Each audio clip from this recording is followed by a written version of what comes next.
I wasn't exactly sure what wholesaling was. I truly had no clue. My background was construction management. Now, you being on the wholesaling business, what are you seeing there? So it's highly competitive. You have to get some good marketing in place. You got to set up processes. You got to make sure you get good relationship. You get clients. Buy rentals, buy rentals, buy rentals.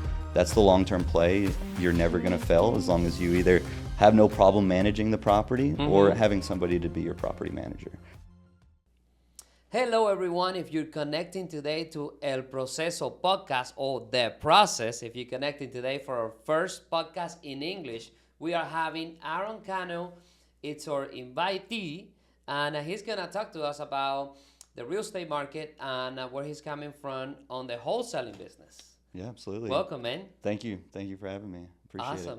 Awesome. Well, obviously, right, anytime we talk about real estate, anytime we talk about wholesaling, or the business, the first question people have is, how is the market doing? Yeah. Right? That's usually the main question. Yeah, run into that question every day. How is the real estate market doing? So like right now we're in a transitionary period because everybody is dealing with the politics and whatnot, the uncertainty. And I think that with us here in Las Vegas, it's very cyclical, but we are in a market that's actually appreciating. Constantly. I think the last I checked in the last year we got like 7.8% of that, appreciation over the market. But right now it is very competitive. Very competitive. I'm optimistic. What do you see out there? Well, I'm seeing properties just lasting longer in the market. People are taking discounts to sell properties. Yeah. They being offering a lot of more incentive, like, hey, I help you with the down, I pay repair costs, we pay the commissions for your realtor in order to move the properties. I think there's obviously some uncertainty of what's going to happen, and people are worried about the election, about the market, about the economy too. That I see, even though there is appreciation because the market got so high, and you're getting properties where you get high comps that support the property, but then when you look at the other side, it's like, well, this is taking 3-4 months, 6 months to sell. Now people are starting to get desperate, like, hey, well, I was thinking this was going to be a 2-3 month process. Yeah. Now I'm 6 months into it. I had about 20 showings or 30 showings, but no offers, or one offer that was cash for like low amount or some weird situation. So you start seeing people adjusting, especially the people that need to sell or buy, right? Yeah. But then the people that are not in a rush per se, I'm seeing a lot of the objection is the election. Yeah, I'm going to wait for the election. I'm going to see what's going to happen. And I think when people get into that mentality, I think there's no right timing, because obviously, you're waiting for the election, but then whatever way it goes, then you still have to wait for January for them to take possession, and then that's still got to be followed through with what they're going to do actually. Yeah. So I think if you get into that route, then you're getting people waiting 8-9 months or even a year to see what the market's gonna do, right? Yeah. Now, you being on the wholesaling business, what are you seeing there? So it's highly competitive here in Vegas. Right now, we're seeing that a lot more brokerages are allowing people to wholesale. A lot more realtors are getting involved. And in the middle of everything right now, what I'm seeing is a lot of investors are willing to wait on the sideline till they can meet their numbers that make sense to them. Yeah. Wholesalers in the past, and continue to do so, they think it's as easy as it is, right? You watch YouTube videos all the time. You're constantly hearing, just go walk a few properties through your neighborhood, write down the address, call the owner. It's just that simple. Right. It's not. I wish it was. Right. So like right now, I'm seeing that it's highly popular. Everybody and their grandmother wants to get in. But it's definitely not for the faint of heart. And right now in Vegas, you're kind of dealing with some of the wholesalers that are working in their mother's basement, hoping that they have this grand scheme of being successful. But also they're ruining, wholesalers' names at the end of the day too. So it is a hard market to work in here in Vegas. But at the end of the day. I think that a lot of agent relationships and direct-to-seller relationships work within your own sphere of influence and start there. And that's going to be a good opportunity to get in. But yeah, Vegas is highly competitive. You know, and I've seen a lot where people post in Facebook or send you messages and stuff where they're promoting a property that they actually don't even have in contract or not Yeah. the actual original wholesaler. So, and I think a lot of times it kind of makes you waste your time because basically with the market being so competitive, it doesn't really allow for like 2-3 middlemen on a property unless it's like such a great deal. But you know, nowadays there's not such a great deal. You know, basically the people that are doing volume are picking up a lot of the properties at minimum margin just to keep up their business going. So I think obviously when you're starting out, you kind of have to do what you got to do. But I think overall, if people make some of the disclosures up front, it kind of will make it easier. Because I've seen people that they don't know, they will grab a property for someone and then add, you know, $10,000-$20,000 fee on top of it. It's like, what are you looking? You're selling this house on retail. And, you know, you're promoting a deal that is not even a deal. Yeah. And on top of that, so that kind of disqualifies some people. And then at the end, they're like, oh, no, I stopped doing that because it wasn't working well. You know, you pick a strategy that wasn't really worth it from the beginning. Right. And you're right. I do see a lot of the time whenever people are analyzing a deal, maybe it's a wholesaler that doesn't know how to run comps, or maybe they're just taking the agent, the listing agent, or whoever the contact was to get that referral. They're just taking their opinion as that's the truth. That's the ARV. I'm going to run with it. I'm going to assume whatever the rehab to be, whatever they say. Maybe it's $20, $25, $30 a square foot. Las Vegas is a type of market to where you just can't run those type of numbers, and you got to be really accurate. And with a wholesaler that's doing a lot of volume, it really does cut out the large fees, the large margins for investors, because people that can work off of volume can make tighter fees, and it does make it hard for somebody to be truly successful in making a large amount of money, because you have guys that are willing to do like 15, 20 deals a month. So that is hard to compete against. But if you work within your own sphere of influence, I feel like you can really find those sweet deals. Far and few between, but they're out there. I think a lot of people that when they're starting out, they don't visualize this as a true business. Where like, hey, you have to get some good marketing in place. You gotta set up processes. You gotta make sure you get good relationship. You get clients.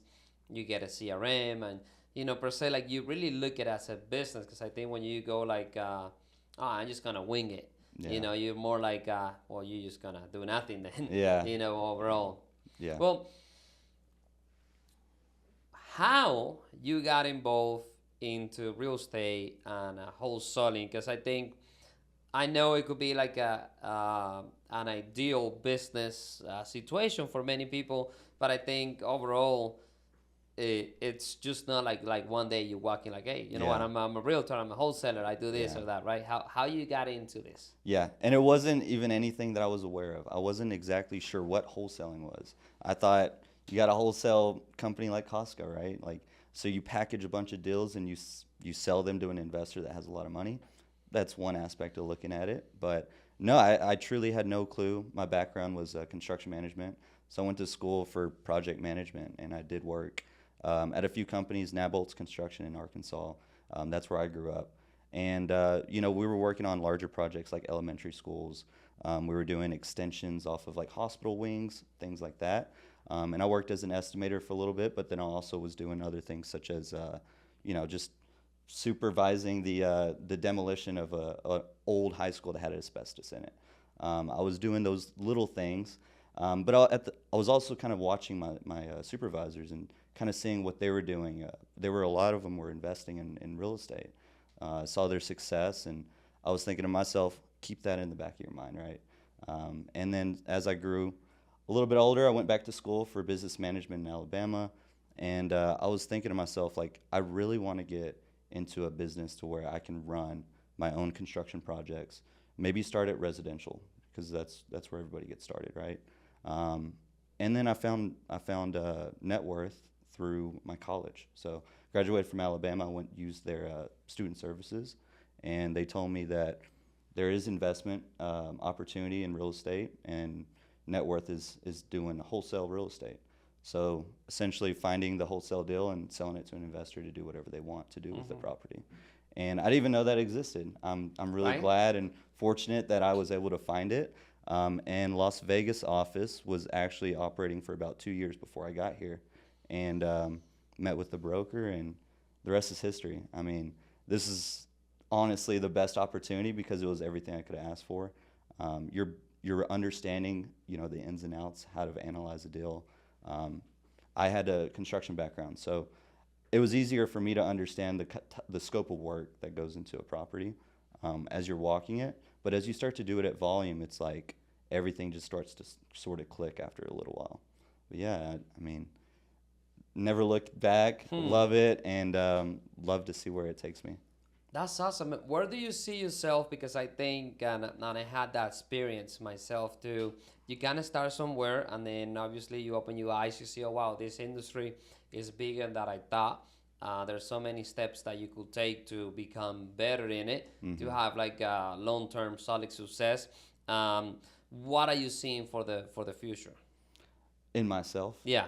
So I think that for myself and what I want to do is truly be the person to start my own company, to analyze deals, run the construction process and the projects, and be able to vet out my own deals on the side. I think long term, what I hope to do is own my own brokerage, and still be with net worth in a way that I can find my own deals. I can kind of cherry pick, what I'm willing to do, and also just be able to help other investors out there find their own deals that make sense to them. Everyone has their own risk tolerance and what they're looking for, and I hope that I can kind of be the bridge between finding the right deal for myself and helping other investors, but also having a company that can help to run the construction processes and try to be a little bit autonomous. Yeah, well, that's awesome. And I think, once you're ready in that position where you kind of getting first hands on the deal, and obviously it allows you for the opportunity to do your own deals in the future or right now, because you're getting information firsthand, right? So you're Right. getting that option to pick and do something about it. What do you think about rentals? Because there's a lot of people that use that as a second strategy, right? Yeah. Let's say the flip didn't work out, there's too much budget, or whatever situation, you didn't sell it. Yeah. Obviously, you have to either you lose a little bit of money and sell it to get rid of the property, or you could keep it as a rental. What has been your experience there? So I think that we experienced the biggest market turnaround during the pandemic, right? So we had that boom in 2021, that was towards the end of 2021 and 22, that it really just started to drop very fast. And a lot of investors were stuck with the decision, do I list and just price reduce to break even or maybe lose a little bit of money? Or do I think about keeping it as a rental property and refinancing it? I feel like it is really important to analyze, what your ins and outs of, what you want to do and where you want to go, and find out what your cash flow would be. In a market like Las Vegas, it's less likely that you're going to keep rental properties. I think for myself, what I would like to do is have Section 8 housing in a more affordable market where you can cash flow, or in an appreciating market, just hope to break even every month, because it is really important. And I know everyone that I work with, and my broker included, he always stresses buy rentals, buy rentals, buy rentals. That's the long-term play. You're never going to fail as long as you either have no problem managing the property or having somebody to be your property manager. I think it's really important to eventually think of the long term, and that is buying and holding real estate. I think one of the issues related to like real rental properties is obviously the cost to get them is so high. Usually, that 10-20%, or if you go from a flip to keep it as a rental, there's only so much money that you could get out on a refi, so you're still having 20% of the equity in the property. So a lot of people don't really have the necessary cash to be able to afford to keep 2-3 houses, or to keep, let's say, $100,000 invested per property at a time. especially like you're saying in Vegas, you hardly cash flow any properties. You know, if you make $200 a month on a property, you already like lucky based on Vegas. Now, we do taxes, as you know, and usually the conversation is differently with clients because it depends if they do have another type of business where they could actually benefit from having like a rental depreciation or a property that's depreciating on their taxes. So that's a whole another conversation. But it gets even better when people actually, instead of doing long term, they do the short term route where they get the cost segregation and they able to reduce a lot of their income and pay taxes. But at the end of the day, it's not everybody that's making, you know, $500,000 or $1 million in their business that is into that position that like, hey, I will benefit, you know, on getting a write off of $200,000. Most people, they don't even make that in a year. Right. So it is a tough market. It could go up or down. We don't know. We are seeing the interests are dropping, and probably I'm thinking the Feds was already it's behind on dropping the rates because they thought dropping the rates now will make a better impact on the sales, but it did not. So basically that proved that they were late into that concept. So because the economy is not doing that well as they were thinking. Yeah, and I think that you're right. And whenever they dropped the rates, they didn't see the type of the response that they expected. Yeah. But also, I think everything takes some time. And as we get into it, I mean, you see that China, they're funding a surplus of funds into the economy to account for what's going on right now. So I think that that's going to have a ripple effect in every other economy as well. So I think that the Fed's decreasing the interest rate is going to help, but it might be a double-edged sword. We won't know until maybe another year from now. Right. But I think they will drop it faster now the next time because the original thought is like, hey, I'm going to drop the rates and the market's going to get great. Yeah. And then, they did drop the rates and like, well, it wasn't enough. Yeah. Or you were too late into the situation. So now, people were thinking it was going to be a slow decrease. So I'm thinking they're going to have another massive decrease to try to get people and bounce back on this market. Now, I think eventually next year will get better. But right now, I think they're looking for a more response of the market. Because obviously, I think if we continue this path, then we will definitely see probably 20-30% cost on real estate prices. Because, it's not sustainable once you start getting properties that are lasting 6 months in the market. Yeah. People start getting freaked out. Right. Yeah, no, absolutely. Yeah. And, no, you hit the nail on the head. I think that you're right. We're going to start seeing those interest rates go down just to try to catch up. But I think that our market, and Las Vegas well enough, it's an appreciating market. Home prices are insane, but we need something to kind of stabilize, bring those costs down. But I think that the wintertime is going to be great for that. Like you said, we are seeing less activity, and so prices have to reduce in order to compensate for that. That is good to know. I have one question for you that I do for everyone. What is one experience that you had in your business overall, in your career, that you think somebody could benefit from listening that? Because there's a lot of people that they're struggling on the process, like how did I even get going, or how did I move my business forward, or sometimes they just need that sign like, hey, it's okay, you're going through this process. It's not the end of the war. I've been there. Yeah. Here's what you should do. Yeah, absolutely. And that is a good question because that's the one thing that I stress to people in my industry. So everybody that I'm dealing with are likely flippers. They're flipping real estate. Maybe it's their first flip. I say, take your time, analyze the deal. There's no problem with trying to build a book of contractors that you trust and you want to work with. Feel free to get referrals. Back search other investors. Go to networking events. Build a good group of tight-knit people that are willing to share that information. I think a lot of people do have analysis paralysis, but it's understandable. That's why you got to connect yourself with the right people. I think coordinating a team of good contractors that you trust to walk properties and give you an estimate as far as like what the rehab could truly be is one of the most important. But you also need to make sure that you have an agent that you trust to give you solid numbers of the after repair value. Get a second opinion. That's the most important thing. Get to understand, what areas of your market are, appreciating or depreciating, or what are the issues that investors are having. Feel free to call, agents in the area and ask them, do you work with other investors? Would you be willing to help me analyze deals? Once you build that tight-knit community, it's going to help you to be successful. When I got into my first 3 deals doing flips, Mm-hmm. I didn't have a construction crew. Well, I knew a few people, Mm-hmm. but it wasn't really like having like a solid construction crew.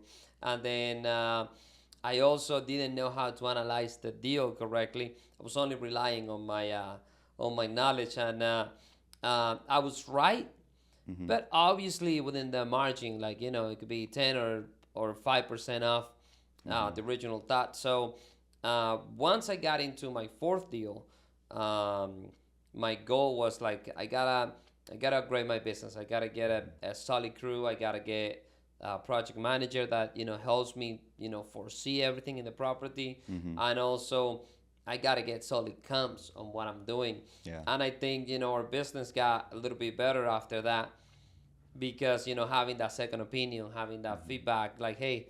I think this is going this way, and not only relying on what you think, especially when you are kind of inexperienced, right? Because I would say 2-3 deals is not a lot of experience. I think compared to people that are used to like, hey, I'm doing 5-10 deals a month. Right.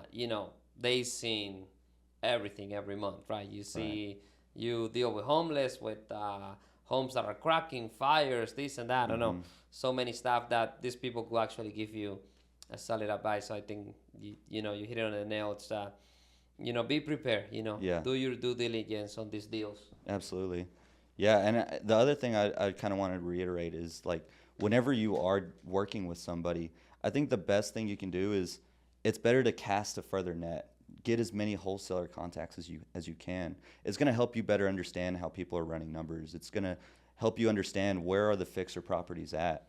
Don't be afraid to try to get on an email list for agents, wholesalers, whoever it is. Cast a wide net, find out where these deals are, analyze them for yourself, run your own numbers, walk these properties in person. It's going to help you be more experienced whenever you do find a direct-to-seller deal on your own, for sure. Yeah. And one thing that we decided to do is when we started to look at the properties, sometimes kind of hard, but sometimes people want to like make a decision right away, and if you don't have all the information, you cannot make a good decision. So sometimes it's better to say no, let me hold on, and until you do, you get all the information. And I will tell you, I was guilty on my very first couple of deals. I was more like emotional. I was more like I want to get on it. Yeah. So I just got a good feeling about it, and I went about it. It turned out to be okay. But now that I look at it, I was like, I was just lucky. Yeah. I was just lucky in those couple deals because I didn't know what I was doing. So, Right. But thank God I got the experience, out of the way. So that kind of helps you out. Well, is there anything else that you would like to share to the people that are watching you? In regards to real estate or how to get a hold of you? Yeah, absolutely. So if anybody's looking for any kind of deals out there and they're, not experienced, I would say that working with an agent of your own, but also feel free to give me a call. You can find me, just call my personal number. So can I disclose that? Yeah, All right, totally, cool. totally. 870-362-9501. We'll put it on the comments down, Awesome. but I think overall, and if people don't know, I did have the pleasure to work with you. I think we got about 4 or 5 deals together so far, and the experience being everywhere, right? We have to do deals. We got some deals that were not that great, but overall, usually the main reason that we work with you guys was because always the feedback and the support was that like, hey, I need this, or can you give me this closure on this? Yeah. What do you know about this? We always got that, and it's funny because I have worked with a few other companies, and I had I had a deal where we signed papers and everything, and I think they sold that deal to somebody else, and overall they kind of gave us an explanation of like, hey, it was a weird explanation. This didn't go, this and that. Was like, that's weird. And then we checked the property later on in a month or so, and then ended up selling to somebody else. So, you know, in this market, you got to work with somebody that you kind of trust, and that you do, you know, you own due diligence, and you kind of build that rapport. Yeah, absolutely. And that's the thing. I feel like a lot of investors get burned working with a wholesaler, just trying to get highest and best. And that's, can you blame the wholesaler for wanting to sell a deal for more? And I just think that at the end of the day, that's not going to get return business whenever you're, you know, taking the highest number and the deal away from somebody else. But yeah, no, I think that it's really important to uphold your name and your brand and who you are, and just, you know, continue to perform and say what you're going to do what you're going to do. That's it. Well, you listen here on the El Proceso podcast. If you need more information about real estate, make sure you follow us, and I will see you for more. Awesome. Thank you. Thank you.